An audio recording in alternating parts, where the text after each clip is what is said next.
தனுஷ் நடிச்ச மாரி படம் மூலமா தமிழ் சினிமாவுக்குள்ள என்டர் ஆனவர் தான் டான்ஸ் மாஸ்டர் ஜானி. தமிழ்ல ரிலீஸ் ஆன பல ஹிட் பாடல்களுக்கு இவர் தான் கொரியோகிராஃபி பண்ணியிருக்காரு. விஜயோட ரஞ்சிதமே, அரபிக்குத்து, ஜாலியோ ஜிம்கானா, காவாலயான்னு பல பாடல்களை சொல்லிக்கிட்டே போலாம். அதுலயும் குறிப்பா திருச்சிற்றம்பலம் படத்துல வர்ற மேகம் கருக்காத பாட்டுக்கு கொரியோகிராஃபி பண்ணதுனால சமீபத்துல இவருக்கு நேஷனல் அவார்டு கிடைச்சது. தமிழ், தெலுங்கு, கன்னடம்னு பல லாங்குவேஜ்ல பிஸியா சுத்திக்கிட்டு இருக்கிற இவர் மேல இப்ப ஒரு பாலியல் வன்கொடுமை கேஸ் ஃபைல் ஆயிருக்கு. அதனால பவன் கல்யாண் ஜானி மேல அதிரடி காட்டியிருக்காரு. ஜானி என்ன செஞ்சாரு, பவனோட அதிரடி என்ன, டீடைலா பார்க்கலாம் வாங்க.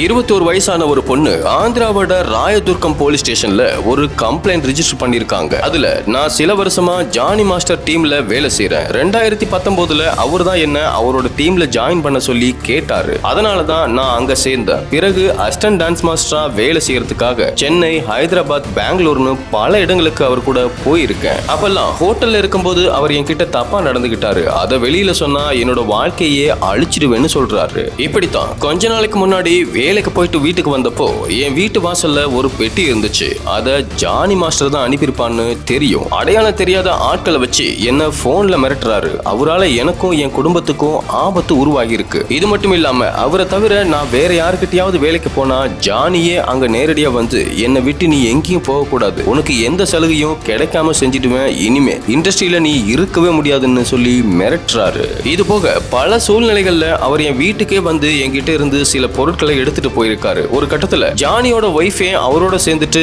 என்ன அடிச்சதுதான் உச்சக்கட்ட கொடுமையா இருந்துச்சுன்னு இன்னும் நிறைய தகவல்களை சொல்லி அந்த பொண்ணு கம்ப்ளைண்ட் ஃபைல் பண்ணிருக்காங்க. இதன் பேர்ல ஜானி மாஸ்டர் மேல பாலியல் வன்முறை, மிரட்டல், காயப்படுத்தல் ஆகிய பிரிவுகளின் கீழே கம்ப்ளைண்ட்டும் பதிவாகிருக்கு. அந்த பொண்ணு சொன்னதெல்லாம் வச்சு பார்க்கும்போது அவங்க 18 வயசு கீழே இருக்கும் போதே ஜானி அவர்கிட்ட தப்பா நடந்துகிட்டதாகவும் அதனால ஜானி மேல போக்சோ வழக்கு பதியலாம்னு பேச்சுவார்த்தை நடந்துட்டு வர்றதா சொல்லப்படுது. ஆனா இதுவரைக்கும் ஜானி மாஸ்டர் சைட்ல இருந்து எந்த ஆட்சேபமும் எதிர்ப்பும் வரல. அவர் மேல இருக்கிற குற்றச்சாட்டு உறுதி செய்யப்பட்டா அடுத்த கட்டமா அவர் கைது செய்யப்படலாம்னு சொல்றாங்க.